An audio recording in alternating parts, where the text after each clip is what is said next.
après-midi. On est le mercredi 21 août 2024. Mesdames et messieurs, merci de rester fidèles au programme de la radio Futur Média. Il est 12h, voici le journal. Réveil difficile et brutal ce matin à Pékin Technopole. Le célèbre danseur Aziz Dabala et son neveu ont été retrouvés morts hier tard dans la soirée, baignant dans une mare de sang plus tôt. La police, venue faire le travail de constatation, a autorisé le transfert des deux corps dans une structure sanitaire de la place. Une enquête est ouverte. Suite et pas fin dans l'affaire des marchés de gré à gré à l'Office national de l'assainissement. Pour élucider l'affaire, le président de la commission des lois de l'Assemblée nationale invite le ministre de tutelle, Cheikh Tidiane Dièye, à se démettre de ses fonctions à titre conservatoire. Le Conseil des éditeurs et diffuseurs de presse du Sénégal, toujours sur le pied de guerre en conférence de presse ce matin, le patronat accuse l'État de vouloir abattre les médias afin d'installer un silence total sur le fonctionnement du pays. Le campus social de l'Université Cheikh Anta Diop de Dakar ferme ses portes demain. La notification a été faite aux étudiants qui opposent un niet catégorique à cette décision du Centre des œuvres universitaires de Dakar. RFM y a fait un tour ce matin.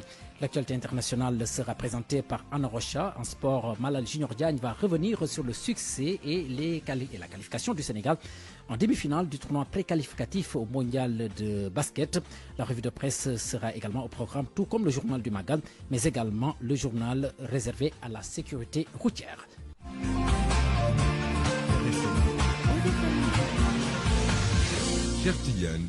Abdoulaye Diop est à la technique. Mesdames et messieurs, bonjour. Je vous le disais tantôt dans le titre, c'est pour revenir sur cette note triste avec le décès annoncé tard dans la soirée d'hier d'Aziz Dabala, Abdul Aziz Ba de son vrai nom. Il a été retrouvé mort dans son appartement à Technopole à Pékin en compagnie de son neveu. En direct dans ce journal, Salamata Ousmane Ba, me dit-on, qui est bien en place. Salamata, bonjour. Oui, bonjour, cher Tigane. Alors, vous êtes au domicile mortuaire du célèbre danseur Aziz Dabala. Dites-nous clairement comment se passe l'ambiance déjà. On imagine qu'une ambiance lourde sévit actuellement dans la maison mortuaire. Effectivement, cher Tigane, donc comme vous venez de le dire, une ambiance très lourde même. Ici, donc pour vous préciser que nous sommes à Guinaouraï Nord, chez la famille donc de Abdul Aziz Ba, c'est son prénom, et plus connu sous le nom de Aziz Dabala, donc le célèbre danseur qui a été retrouvé mort hier dans son appartement à Pékin Technopole. Donc actuellement là où je vous parle, j'étais tout à l'heure en entretien avec sa maman, donc qui demande vraiment que la justice soit faite. Alors donc il faut retenir également que ses familles proches et donc ses amis danseurs, donc avec qui il partageait ce milieu de showbiz, donc sont là présents. Et donc tout, comme vous venez de dire, donc la tristesse et la consternation, c'est ce que nous notons ici à Guinaouraï Nord, donc chez la famille Ba, où la maman de Abdul Aziz Ba donc loge avec ses sœurs et frères. Donc comme je vous l'ai dit tout à l'heure, donc il faut préciser que la famille actuellement réclame la justice, mais également donc l'enquête suit son cours. Pour le moment, nous ne pouvons pas encore avancer sur les choses parce que jusque-là, les raisons de la mort d'Abdul Aziz et de son neveu Wali ne sont toujours pas connues.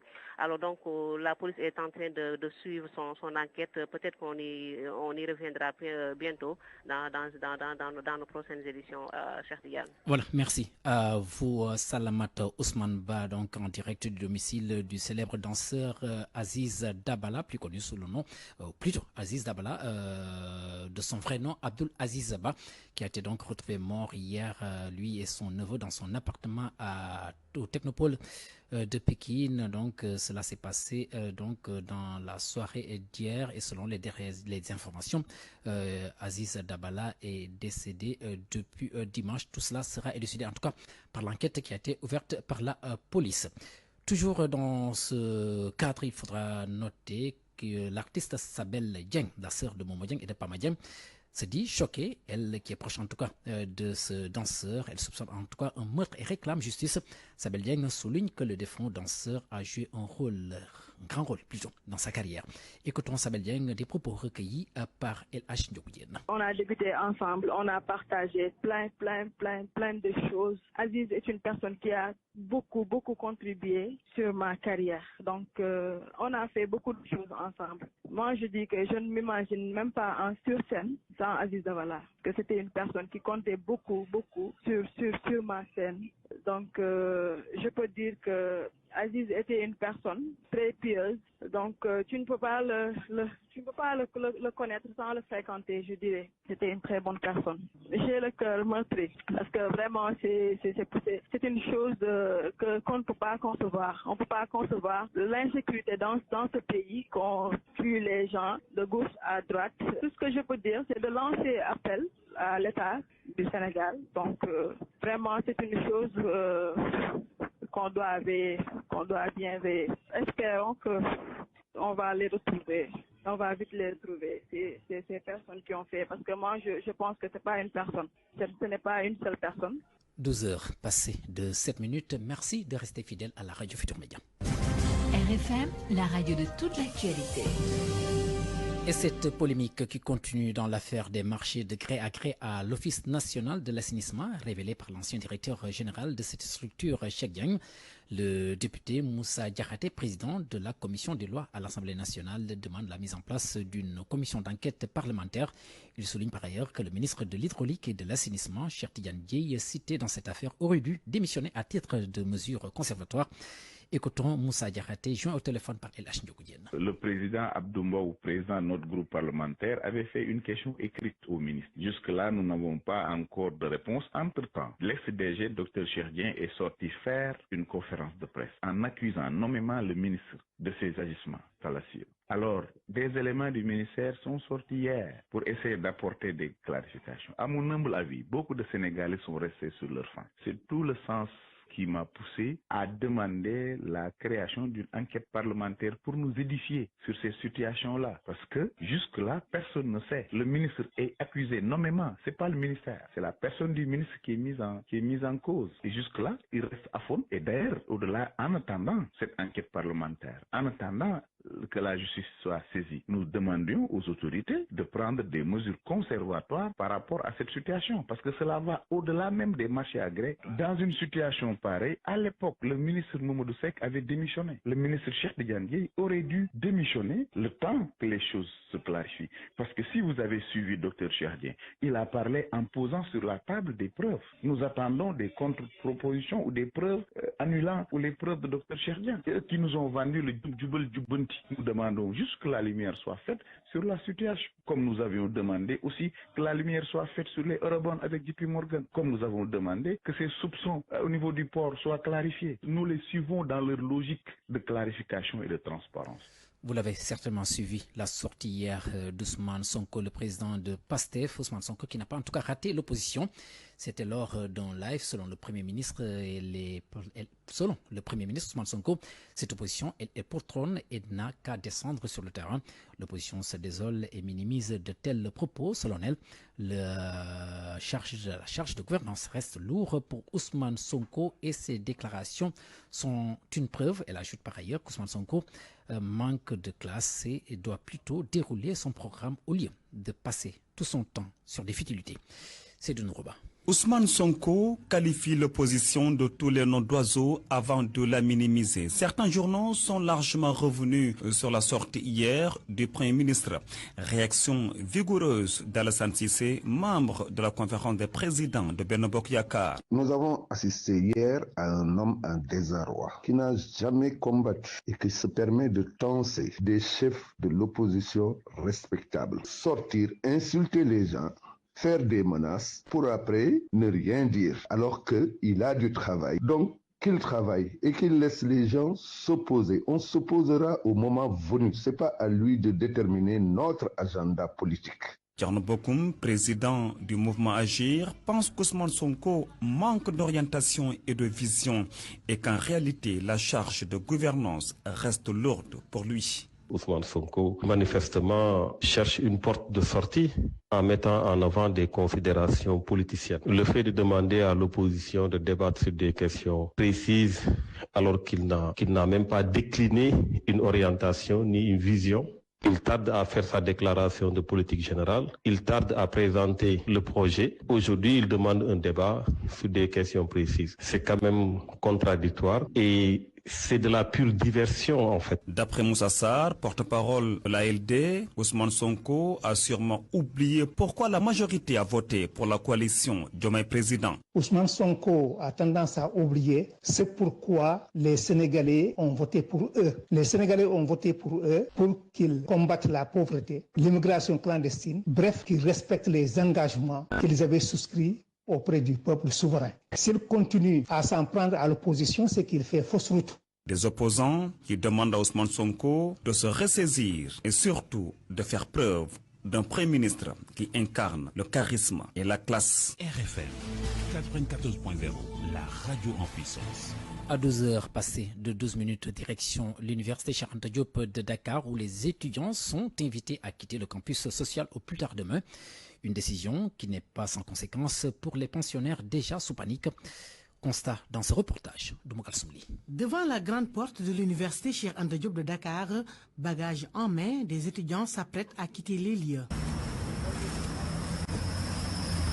D'autres, gagnés par la fatigue, sont assis sur leurs valises. Famara Diallo, étudiant en géographie, a préféré se mettre sous un arbre. Il attend le prochain bus, direction la gare routière de Colobane.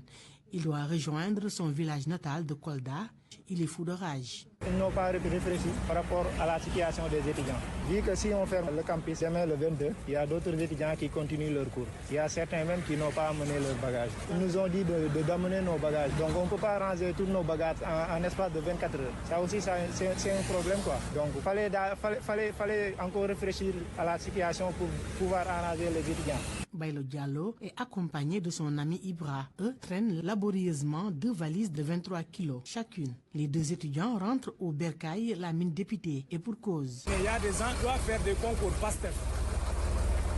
Le délai, c'est, je ne sais pas, c'est le 6 ou bien le combien. Mais ils n'ont pas là où loger. Ils viennent de Kolda, d'autres viennent de Matam, ils n'ont pas là où loger. Ils profitent ici. C'est inquiétant quand même. Mansour Wilan, un autre étudiant, lui doit rejoindre Tambacounda cet après-midi. C'est le début des vacances, avant l'heure. Mais je vais entraîner des perturbations parce qu'il y avait des gens qui ont programmé. La FASEC licence 1 devrait faire examen le 22. Mais puisqu'on a fermé avec l'hivernage, il y a des étudiants qui vont aider leurs parents là, comme nous, dans les champs. La direction du COUD a décidé de fermer le campus social à partir de ce jeudi, mais l'essentiel des étudiants n'ont pas fini leurs examens. Oumou Kalsoumli, dans une note d'information, le Centre des œuvres universitaires de Dakar annonce prendre en compte les spécificités des étudiants dont les activités pédagogiques nécessitent une prise en charge sociale exceptionnelle. Sont concernés les étudiants régulièrement inscrits en droit licence 1 à master 1 et FASEC licence 1. Direction Tambacounda, où les habitants du quartier Gourel-Bari sont très remontés contre les autorités. Le quartier manque presque de tout. Ces populations ont tenu un sit-in pour rappeler le gouvernement sur leur situation. La correspondance de Pape Seydou Diallo. Les habitants du quartier Gourel-Bari dans la commune de Tambacounda ont observé un sitting pour dénoncer leurs mauvaises conditions de vie. Saliou Soiré est leur porte-parole. Ce quartier de la commune de Tamba est créé depuis 1971. Depuis lors, le quartier vit dans le néolithique. La situation du quartier est déplorable. Cette population souffre de problèmes d'infrastructure. Il n'y a pas de route d'accès, surtout en ces périodes de l'hivernage. Le quartier est enclavé. Il n'y a pas d'accès dans ce quartier-là. Le quartier n'a pas été électrifié. C'est l'obscurité totale. L'insécurité, le vol et le viol sont devenus très prépondérants dans ce quartier-là. Vraiment, cette population souffre. Il dénonce au passage la sourde oreille des autorités municipales de Tambacounda. Nous avons passé dans tous les bureaux de Tamba, les bureaux de la commune, les autorités locales, mais ils n'ont pas voulu réagir. Même après la Tabaski, on a fait un point de presse, mais les autorités préfèrent fermer leurs yeux et rester stagnants face à la situation des populations. Les habitants de Gourel-Bari menacent de passer à la vitesse supérieure si leurs doléances ne sont pas satisfaites par les autorités. Tambacounda, Pape Ousseynou Diallo, Radio Futur Média. De Tambacounda, nous nous rendons dans la capitale du Pakao, c'est exactement où la prévention des accidents en fleuve sont prises en compte. Le service régional de pêche de Sédhiou a procédé d'ailleurs à une distribution de gilets de sauvetage aux pêcheurs et autres piroguiers de la localité qui ont demandé plus de soutien. Bakary Conté. pour une meilleure protection des pêcheurs, des piroguiers et passagers pendant les traversées, surtout pendant l'hivernage, le service régional des pêches a distribué 850 gilets de sauvetage. Alioune Diop est le chef du service régional des pêches et de la surveillance de Sédhiou. La région de Sédhiou a reçu 850 gilets de sauvetage, dont 700 pour les pêcheurs qui sont en réglementation et 150 au profit de la traversée fluviale. Tumboul Dahaba est le président du quai de Bambali. Ça va vraiment renforcer la sécurité. Vraiment, on souffre beaucoup avec ces problèmes de gilets. Si l'État pense en nous, franchement, ça fait vraiment plaisir. Ça montre que vraiment, nous faisons partie de ce Sénégal-là. Franchement, vraiment, c'est un geste noble à saluer. Yoro Fossar Soane, président des piroguiers de la traversée Sédhiou-Sandiniéry, réclame l'augmentation du quota et la modernisation du quai. L'amener les gilets à débarquer de Sédhiou-Sandiniéry ne content trop. Quand les gilets sont là, notre travail c'est bon. Toujours on est demandé d'augmenter les gilets. Le chef du service régional des pêches rassure les acteurs. Une zone de pêche protégée, le centre de pêche de Goudon.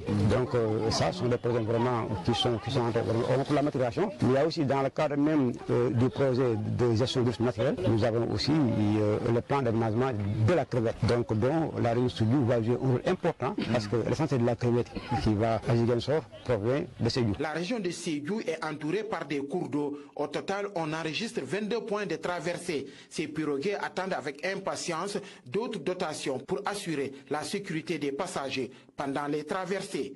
Bakary Konté, Sédhiou, Radio Futur Média. Toujours dans ce secteur de la pêche, lutte contre la pêche illicite, le conseil local de la pêche artisanale de Sindia, doté de matériel permettant de connaître plutôt toutes les infractions commises en mer. C'est un don de la société civile. Les acteurs de la pêche ont profité pour demander aux autorités de les soutenir pour l'assainissement de leur secteur. Naïmati Dieng.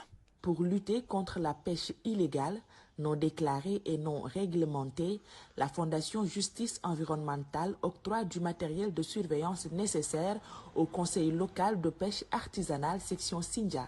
Gilbert Walindjaï, assistant campagne plaidoyer au niveau de la Fondation. C'est 7 gilets fluorescents, une paire de jumelles et une lampe torche. C'est un téléphone équipé d'une application. Ici, le point le plus important, je pense que c'est cette application. Parce que cette application, elle permet de documenter des cas de pêche INN. Ça prend des photos. Ces photos permettent de constater une infraction qui est commise. Dans l'application, il y a un GPS. Le CLPA de Sindia bénéficiaire salue la démarche.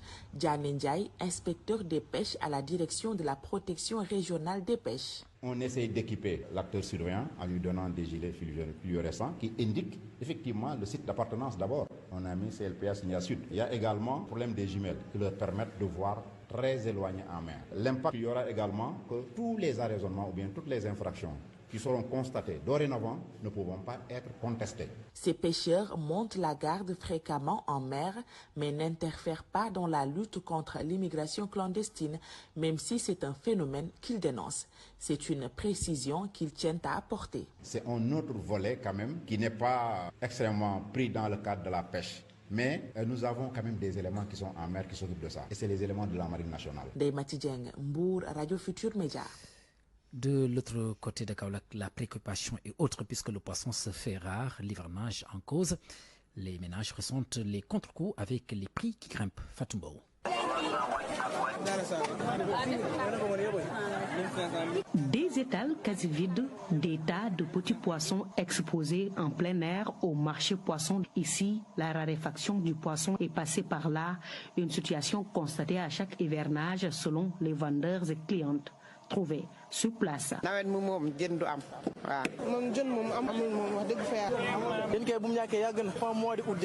Le prix du carton de poisson qui passe du simple au double a même fini d'impacter chez certains vendeurs d'Exit Kumba, une vendeuse.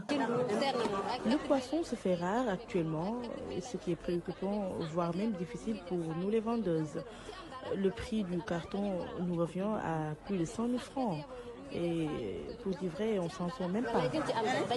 Du côté des ménagères, c'est l'indignation totale. Trouver des tas de poissons à 500 francs n'est plus chose aisée. Le poisson séché est la seule alternative. On est impacté par la situation parce qu'on ne veut pas des tas de 500 francs dans ce lieu de commerce. On est obligé d'acheter des poissons séchés pour avoir de quoi préparer. Ces poissons séchés sont l'unique alternative pour les femmes et c'est également cher. Face à cette situation, Omar, vendeur de poissons, invite le gouvernement à aider les jeunes afin d'éradiquer l'immigration irrégulière. L'État doit faire quelque chose pour aider les jeunes, sinon nous allons prendre encore les pirogues. Au marché poisson de Kaolack, la rareté du poisson se fait sentir. Celle-ci risque d'impacter le panier de la ménagère en cette période d'hivernage.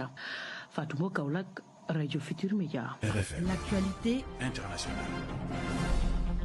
À 12h22, c'est l'heure des actualités internationales. Nous avons le plaisir de recevoir Anna Rocha dans ses studios. Bonjour Anna. Bonjour cher Tidiane Diagne, bonjour à tous. Voilà, le nombre de cas de la variole du singe, appelé en anglais le monkeypox, continue d'augmenter en Afrique centrale malheureusement. Selon le dernier bilan de l'Africa CDC publié hier, plus de 1000 nouvelles infections ont été recensées en l'espace d'une semaine en République démocratique du Congo. L'agence de santé de l'Union africaine s'inquiète également de la forte circulation du virus au Burundi et en République centrafricaine. Sodatiam. La RDC reste à ce jour le pays le plus affecté par l'épidémie avec près de 18 000 cas recensés. Un plan de 49 millions de dollars a été élaboré pour la riposte. Selon RFI, les premiers fonds, à savoir 6 millions, ont été annoncés hier soir à l'issue d'une réunion d'urgence. Parallèlement, le directeur général de l'Africa CDC révèle une propagation inquiétante de la maladie dans plusieurs pays voisins de la RDC. D'après le docteur Jean Kazeya, une alerte est en train de venir du Burundi et de la République centrafricaine avec une augmentation du nombre de cas et de décès. Au Burundi, par exemple, les nouveaux cas ont plus que doublé en une semaine, dépassant les 500 infections. Par contre, depuis juillet, aucune nouvelle transmission n'a été rapportée en Ouganda, au Rwanda et au Kenya, même si, selon l'AFP, 28 cas ont été confirmés hier mardi à Abidjan, en Côte d'Ivoire, dont un décès. Soratiam, les premières livraisons de doses du vaccin fabriqué au Danemark, sont attendues la semaine prochaine pour tenter d'enrayer cette épidémie de monkeypox. Anna Rocha, toujours en Afrique centrale, précisément en République démocratique du Congo, une chaloupe a sombré avec 300 personnes à bord. Une vingtaine de corps à peine ont été récupérés selon RFI pour le moment. Plus d'une centaine de personnes sont toujours portées disparues. Le drame a eu lieu dans la nuit de samedi à dimanche sur la rivière de Lukeni. L'administrateur du territoire de Koutou est revenu sur les conditions du drame au micro de RFI. Voici Jacques Mongien. C'est une embarcation en bois communément appelée baleinier qui venait des localités d'Amo et qui descendent jusqu'à Nyuki avec des vivres et des passagers dessus. Mais ils sont arrivés à la cité de Toulou, c'était vers 17h. Bon, nous on a toujours empêché la navigation nocturne. Souvent ils entrent en connivence avec les services portiers, mais les services de sécurité affectés au port et ils font n'importe quoi. Ils sont descendus, arrivés à un endroit on appelle l'île Maurice, c'est un endroit de pêcheurs. La baleine voulait faire le virage. Ils ont lorgné la bordure parce que c'est la période de l'étiage. Ils ont lorgné la bordure pour suivre un peu le courant d'eau. Alors ils ont cogné des morceaux de bois qui étaient le long du bord parce qu'ici c'est la forêt équatoriale et la baleinière s'est renversée et emportant avec elle des victimes. Hier, on a récupéré 4 corps. Aujourd'hui, jusqu'à 14 heures, on en a récupéré 16. Mais on nous dit qu'il y en a qui sont récupérés un peu en aval, et un peu loin. Les téléphones ne passent pas dans les endroits où on nous dit qu'on a récupéré certains corps. En France, les obsèques de l'acteur Alain Delon auront lieu samedi prochain. Selon plusieurs médias français, la star de cinéma sera inhumée chez lui dans sa propriété de Douchy, conformément à ses vœux. L'acteur avait également demandé que la cérémonie ne se fasse qu'en présence de ses proches et sans hommage national. Alain Delon, on le rappelle, est mort dimanche à l'âge de 88 ans. Et puis sur la situation à Gaza, les dernières négociations pour un accord de trêve entre Israël et le Hamas sont terminées, mais pas de résultat concret. Le chef de la diplomatie américaine, Anthony Blinken, a achevé ce mercredi sa tournée au Moyen-Orient en avertissant les deux parties que la proposition américaine pourrait être la dernière chance. Merci à vous, Anna Rocha.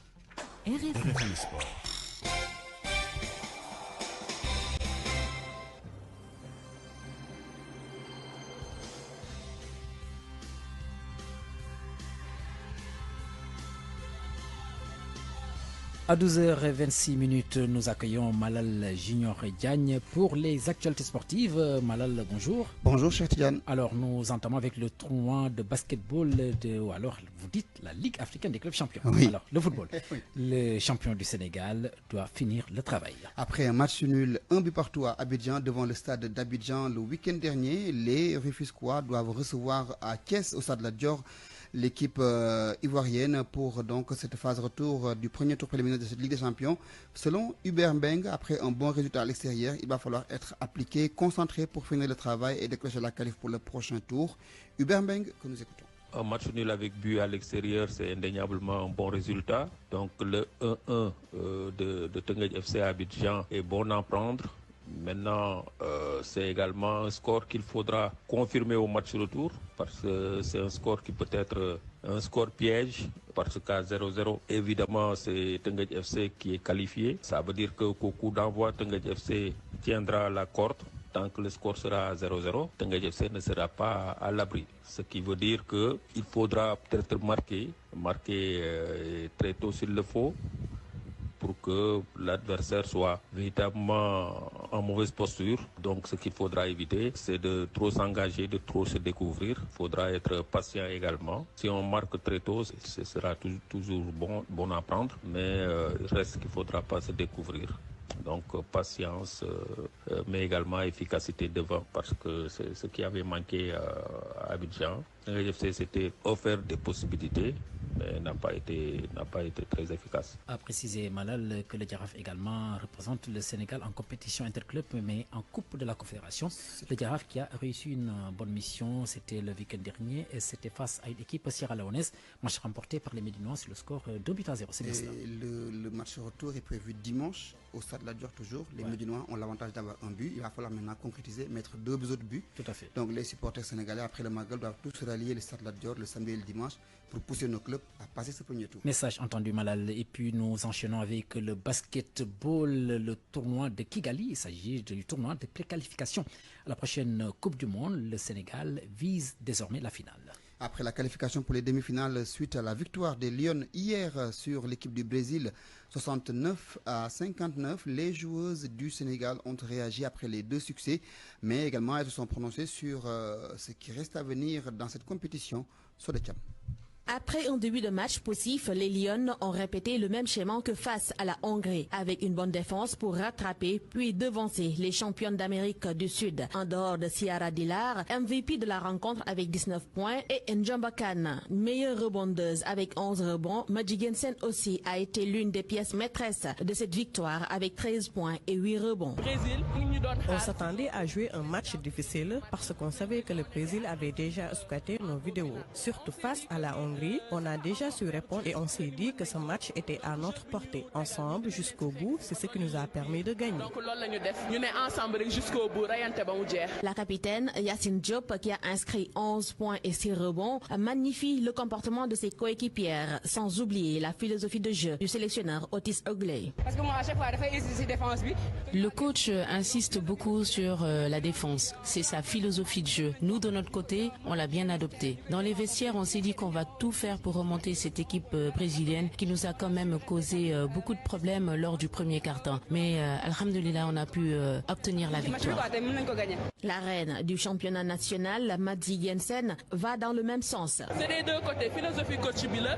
En plus, les joueuses ont bien respecté les consignes du coach. Nombreux sont ceux qui pensaient que la défense de l'équipe nationale féminine était fébrile. Donc, il fallait qu'on montre de quoi on est capable. Avec cette qualification en demi-finale, la capitaine des Lions vise loin, Yacine Diop.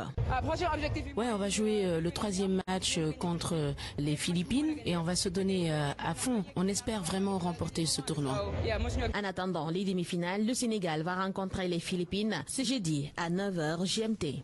Voilà donc, et pour ce qui est du programme aujourd'hui à Kigali, Liban joue contre la Grande-Bretagne et dans l'après-midi, l'Argentine jouera contre l'équipe du Rwanda coachée par Chersar. Le Sénégal qui jouera donc demain pour son dernier match de groupe, ce sera contre les Philippines. Merci à vous, Malal Junior Diagne. RFM, l'info c'est ici. L'info c'est ici. Le débrief du discours du Premier ministre Ousmane Sonko, que retenir la prise de parole hier. Il s'est exprimé sur plein de choses, mais nos analystes estiment qu'il a esquivé les questions qui fâchent. Mohamed Ali Mouba. Le journaliste Ibrahima Bahoum n'a pas suivi le discours d'Ousmane Sonko diffusé sur les plateformes numériques, mais il s'en est fait l'écho à travers les coupures de presse. S'il en juge par les propos rapportés, Ousmane Sonko reste encore opposant alors qu'il est Premier ministre. Si vous voulez exciter les gens en le disant, j'allais dire à la fois exciter donc pour obtenir du bruit, les inciter à parler de vous, cela veut dire quoi? Que, à la limite, vous êtes en train de chercher des adversaires là où vous n'en avez pas maintenant. Journaliste chroniqueur à ses heures perdues, Bachir Fofana en rajoute une couche. Bachir affirme avoir vu un Premier ministre hors cadre, dont le faux fuyant complet. La seule priorité qui vaille pour le Premier ministre, c'est de nous dire où est-ce qu'il veut amener le Sénégal. Et cela veut dire quoi? Cela veut dire que les Sénégalais attendent une chose de lui, et la seule qui soit la plus importante, la plus prioritaire, c'est de nous dire quelle est sa feuille de route à travers une déclaration de politique générale. Mais apparemment, à travers des subterfuges, le Premier ministre a peur de se présenter devant les parlementaires et on cherche toujours des effets d'annonce pour maintenir. Une fuite en avant pour protéger un ami noyé dans les égouts de l'ONAS. Ousmane Sonko a titillé par ailleurs l'opposition. Selon Bachir, c'est une façon de la divertir à quelques encablures des législatives. Dans la diversion, parce qu'en réalité, ce qui intéresse Ousmane Sonko, ce qui intéresse ceux qui sont dans le parti au pouvoir, c'est comment mieux préparer les élections anticipées qui s'annoncent en surprenant les autres acteurs du jeu politique. Le journaliste et ancien ministre Yoroya pense que Ousmane Sonko a manqué une occasion de se concentrer sur les problèmes des Sénégalais. Selon l'ancien ministre donc, le temps n'est plus au bavardage. Le temps est au choquis contre le chômage des jeunes, le sous-emploi, le désespoir des jeunes et l'absence de perspective pour l'économie sénégalaise devenue depuis quelque temps moribonde. La revue de presse, une présentation de Youssouf Voyon. Bonjour. Après les accusations de Cherdian, directeur limogé de l'ONAS, les services du ministère de l'Hydraulique et de l'Assainissement ont fait face à la presse hier pour blanchir le ministre Cheikh Tidiane Dièye, une affaire que l'observateur qualifie de curage du scandale. Le journal du groupe Futur Média, qui rapporte les explications du ministère de tutelle, les deux plaintes annoncées, la saisine de l'Assemblée nationale pour une enquête parlementaire. Pour Bës Bi Le Jour, la réplique des services de Cheikh Tidiane Dièye à Cherdian est loin de la réponse bi ñu bëgg, la réponse que nous voulons. Un jeu de mots du journal inspiré du nom du mouvement politique de l'actuel ministre de l'Hydraulique et de l'Assainissement. Les responsables du 10 ministères qui ont fait face à la presse ont parlé d'écarts de facturation élevés et d'un appel d'offres modifié. L'ONAS porte plainte contre Cherdian pour faux et usage de faux, rapporte le quotidien qui estime que l'État patauge. Une sortie en tout cas qui a suscité plusieurs réactions. Pour Birahim Seck du Forum civil, le ministère n'apporte rien d'autre que Cherdian n'est déjà dit. Le député Moussa Diakhaté annonce une enquête parlementaire. Notre député Thierno Alassane Sall, lui, annonce une plainte contre X. Direct News constate l'absence de Cheikh Tidiane Dièye lors de cette conférence de presse de ses services et pose cette question à sa une. De quoi a-t-il peur? Justement, la transparence dans la gestion des deniers publics avec la publication des fonds communs est ce que réclame l'ancien député Cheikh Omar Sy dans Walf Quotidien. Le journal Le Témoin nous informe que la commission de révision des contrats gaziers, pétroliers et fiscaux a été installée hier. Une démarche qui semble inquiéter le journal Enquête qui estime que le non-respect des contrats par l'État constitue une vraie bombe à retardement. Le Premier ministre fait la une du journal Le Soleil qui s'intéresse au Conseil interministériel sur les infrastructures portuaires. 28 mesures pour booster le secteur. Il s'agit entre autres d'un plan de restructuration et de reconfiguration du port de Dakar. Des investissements nécessaires évalués à 2578 milliards de francs CFA. Le Premier ministre Ousmane Sonko qui reprend le costume politique et les menaces selon Vox Populi. Nous allons mener le combat politique, nous opposer dans le respect mutuel, a déclaré le leader de PASTEF qui peint l'opposition en poule mouillée selon l'info. Ousmane Sonko d'ailleurs attendu ce mercredi à Touba où il a été précédé lundi par le président de la République. L'observateur livre les détails de la solution de Bassirou Diomaye Faye en vue de résoudre le problème d'approvisionnement en eau de Touba. Un projet de 4 ans qui va nécessiter environ 250 milliards de francs CFA. L'observateur qui rapporte également la visite du groupe Futur Média à Touba et les engagements du directeur général Birandour. Libération s'intéresse ce matin à l'arrestation du chanteur Sidi Diop avec des révélations de l'enquête. Placé sous mandat de dépôt hier, le chanteur sera jugé en flagrant délit lundi. Il est poursuivi pour conduite sans permis, défaut d'assurance, voiture immatriculée en Gambie avec un passe-avant expiré. Les détails à lire dans le journal. En sport, Record revient sur son information d'hier selon laquelle Sadio Mané pourrait quitter son équipe Al Nasser. Info erronée selon le conseiller de l'international sénégalais, titre le journal qui évoque aussi la performance de l'équipe nationale féminine de basketball, les Lions qui renversent le Brésil et se qualifient en demi-finale du tournoi de préqualification à la Coupe du Monde, tournoi qui se déroule à Kigali au Rwanda. Bonne lecture à tous. Voilà, merci à vous, Youssouf Voyan. Merci à vous également d'avoir suivi ce journal. Nous allons à présent nous rendre à Touba, où se trouvent nos envoyés spéciaux depuis quelques jours. Et c'est pour les besoins du journal du Magal à la présentation Georges Diop. Georges, bonjour.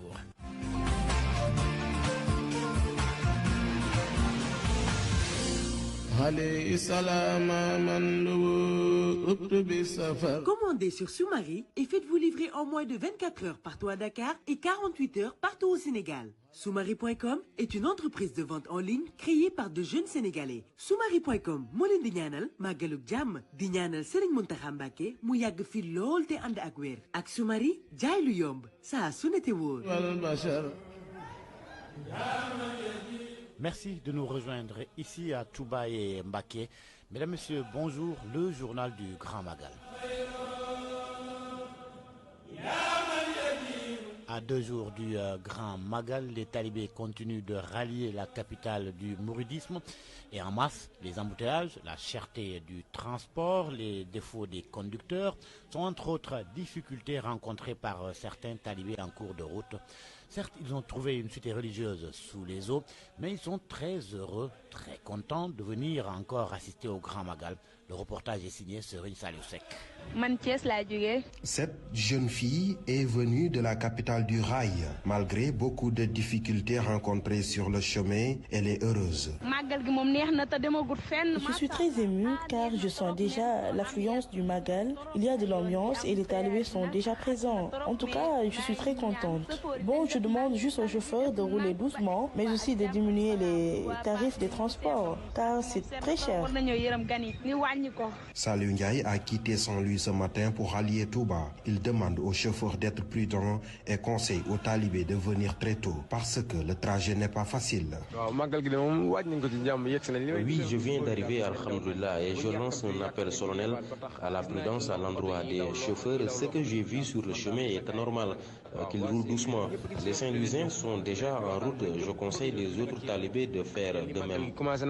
Ce Mbouroua vient juste d'arriver. Il décrit déjà la situation de la ville sainte. Bon, je suis bien arrivé, mais en tout cas, la situation à Touba est alarmante. Il y a beaucoup d'eau dans presque tous les quartiers. Malgré les inondations, le manque d'eau dans plusieurs quartiers et l'augmentation des prix du transport, les talibés sont plus que jamais déterminés à rallier Touba, qui attend des millions de disciples pour les besoins du Grand Magal. Serigne Saliou Seck pour ces pèlerins, il leur a fallu serrer les dents pour venir à Touba et il le faudra encore sur place. En cause, les tarifs des transports urbains connaissent déjà une hausse. Les chauffeurs évoquent les distances, mais surtout les embouteillages. Les clients comprennent ces explications, mais trouvent que c'est exagéré. Nafissatou Ndiaye. C'est aux abords de la grande mosquée de Touba que nous avons croisé Imam Sanké. L'air inquiet, cet habitant de Touba se désole de la hausse drastique du prix du transport dans la ville sainte. Les chauffeurs de taxi augmentent les tarifs à chaque magal. Je viens de payer 2000 francs CFA, alors que là d'où je viens, Jusqu'ici, juste 1000 francs. Hier, j'ai payé 5000 francs du marché Ocas jusqu'à chez moi, alors que d'habitude, je payais 2000 francs. Il faut que le ministre prenne des mesures pour éradiquer ce problème. Cette augmentation est due aux embouteillages et aux inondations qui sont visibles dans plusieurs artères de la ville sainte.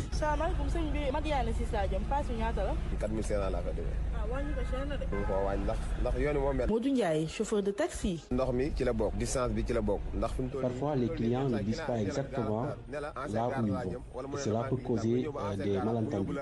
C'est pour cela que j'ai augmenté les tarifs. Par exemple, là où je me rendais avec 1000 francs, je demande maintenant 4000 ou même 5000 francs. Le chef de la gare routière des taxis Oumoul Khouran confirme cette hausse. Abdoulaye Silla donne les raisons. Actuellement, je consomme plus de carburant. Pour cela, j'ai augmenté les tarifs. À cela s'ajoutent les nombreux contournements dans la ville.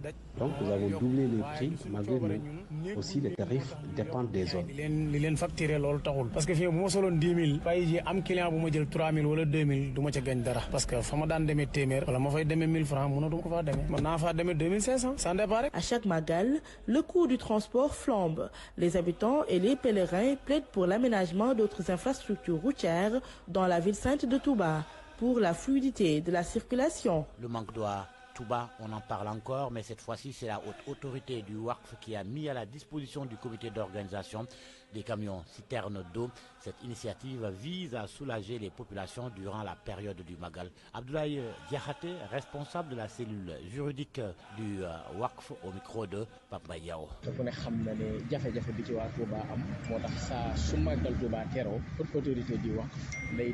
lu mu mën jëm kàttanam pour jàpp ci loolu jël ay camion citerne jox ko waa Touba ñu màggal gi jaar yoon mucc ayib waa ci xayma ñi ngi am juróomi camion yoo xamante ne dafay def ay rotation li ñu tuddee rotation régulière mooy ne day wër saa su ne bu demee def fenn bu jeexee day demaat rootaat ñetti fan yu màggal gi noonu lañ ko doxalee ak ndox dafa nekk loo xamante ne nii lu mënta ñàkk la ci bind doomu aadama wax yan sallam dana li gën ci li nit di joxe mooy joxe ndox mu ñuy naan ñun nag loolu moo ñu inspiré loolu moo ñu xiirtal saa su màggal Tuubaa jotee ak jafe-jafe bi am ci wax ñi fexe ba luñ mën rek ci wax fu noonu te wax fu ndox dafa am solo ndax wax dafa bëri facette bëri manière léegi nag lii benn facette la ci li ñu tuddee wax fu ndox.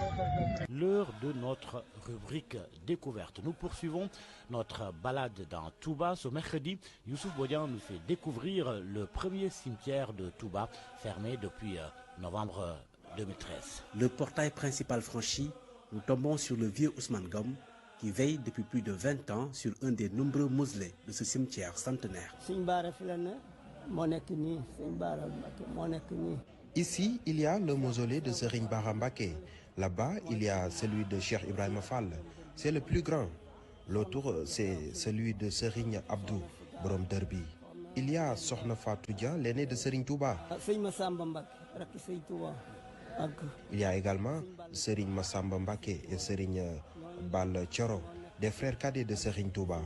Juste à l'entrée, il y a Serigne Modou Mbacké, petit-fils de Serigne Touba. Il y a également des disciples et plusieurs cheikhs.